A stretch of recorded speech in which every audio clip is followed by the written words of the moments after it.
ইহুদিদের বিজয় মানেই ইমাম আল মাহদির আগমন নিকটে, চতুর্দিকে তাদের বিজয়।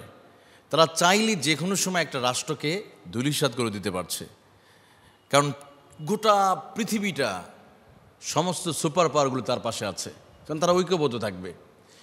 তাদের জয়, তারা অলরেডি প্রস্তুতি নিচ্ছে যে আল আকসা মসজিদে এখানে তাদের যে মন্দির, যে টেম্পল তৈরি করবে, লাল গরুটা জবাই করার মধ্যে অলরেডি সেই লাল গরু কিনে ফেলেছে। তারা লাল গরু তৈরি হয়ে আছে, তারা তাদের তথাকথিত সে মন্দির এই আল আকসাকে দখল করে অলরেডি করেই ফেলছে। আল আকসা তাদের শুধু একটা সাইড, মুসলিমরা সেখানে আবাদত করে অলরেডি রিসেন্টলি তারা সেখানে, এবং ইহুদিরা তাদের সংখ্যা ছিল এত পার্সেন্ট যাবে তাদের আবাদত পালন করার জন্য। কিন্তু এখন বর্তমান যে তাদের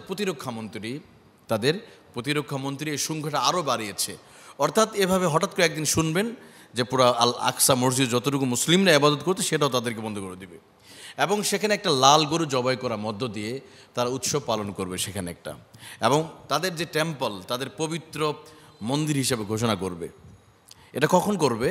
যখন অলরেডি চতুর্দিকে বিজয়, দেখবেন সব জায়গায় মুসলিমরা মার খাচ্ছে, তাদের কোথাও টিকতে পারছে না। আপনি হিজবুল্লাহ বলেন, আরও যারা লড়াই করছে, হামাস বলেন, যারা লড়াই করছে কেউ টিকবে না তাদের সামনের দিকে আরও মুসলিমরা মার খাবে। ইরান সহ আরও মধ্যপ্রাচ্য আরও অনেক দেশ ধ্বংস, তাদের আরও বিজয়।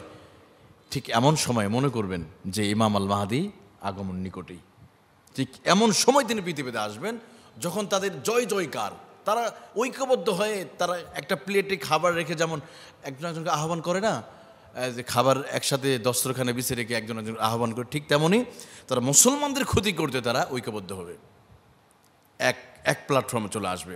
কোথায়? সেই স্পেন, ফ্রান্স, মধ্যপ্রাচ্যে কিন্তু হচ্ছে, ওখান থেকে ওরা হুঙ্কার দেবে, আমরা তোমাদের সাথে আছি, লাভবাইক। মধ্যপ্রাচ্যে কিছু হচ্ছে, সে 7 সমুদ্র 13 নদী ওপার, আটলান্টিক মহাসাগর ওপার থেকে আমেরিকা বলবে, আমরা B-2 বোমারু বিমান পাঠাচ্ছি, আমরা যুদ্ধ জাহাজ পাঠাচ্ছি। অথচ এই মুসলিম রাষ্ট্রগুলো তাদের দেশে কোনো হামলা করতেই যায়নি, তাদের সাথে কোনো সমস্যা হয় নাই। ইরানের সাথে কিছু হয়েছে, আমেরিকার কিছু হয় নাই। তাহলে কোন স্বার্থে কোটি টাকা খরচ করে, জীবনের রিস্ক নিয়ে 2 লক্ষ কোটি টাকার উপর যে রিসেন্টলি যে বিমান পাঠানো হয়েছিল, যে প্রতি রাতে লক্ষ টাকা খরচ হবে, কেন রিস্ক নিচ্ছে না? ওরা চেষ্টা করছে যে এখানে এমন একটা মন্দির তৈরি হবে ওদের, সেখান থেকে ওরা পৃথিবীটাকে কন্ট্রোল করবে। পুরো মধ্যপ্রাচ্য আজকে যে মুসলিম রাষ্ট্রগুলো তাদেরকে সাপোর্ট দিচ্ছে যে মুসলিমদেরকে, ওরা এদের গ্রাসের মধ্যে পড়ে, ওদের মানচিত্রের মধ্যে পড়ে যাবে। ঠিক তেমনই এক সময় ইমাম মাহদির আগমন ঘটবে, যখন পৃথিবীতে চতুর্দিকে অন্ধকার জুলুমাত যখন নেমে আসবে। যেমন রাসূল সাল্লাল্লাহু আলাইহি ওয়াসাল্লাম বলেন, ইয়াকুনু ইখতিলাফুল খলিফা ইনদা মাউতি খলিফা ফায়াখরুজু মিন আহলিল মদিনা, যখন চরমভাবে তাদের মাঝে ইখতিলাফ দেখা দিবে, ফিতনা দেখা দিবে, তখন ইয়াখরুজু মিন আহলিল মদিনা হারাবান ইলাল মক্কা, মদিনা থেকে একজন ব্যক্তি মক্কাতে চলে আসবে। অর্থাৎ ইমাম আল মাহদির কথা বলা হচ্ছে, যখন এরকম ইখতিলাফ দেখা দিবে, মুসলিমরা চতুর্দিকে মার খাবে, মুসলিমদের চতুর্দিকে মাথা উঁচু করা কোনো জায়গা থাকবে না, তখনই ঠিক হেরেমের পাশে একজন ব্যক্তি সেখানে আত্মপ্রকাশ ঘটবে। এর আগ পর্যন্ত কেউ জানবে না, তিনি এখানে প্রকাশ ঘটবে, এবং সেখান থেকে তার যাত্রা শুরু হবে।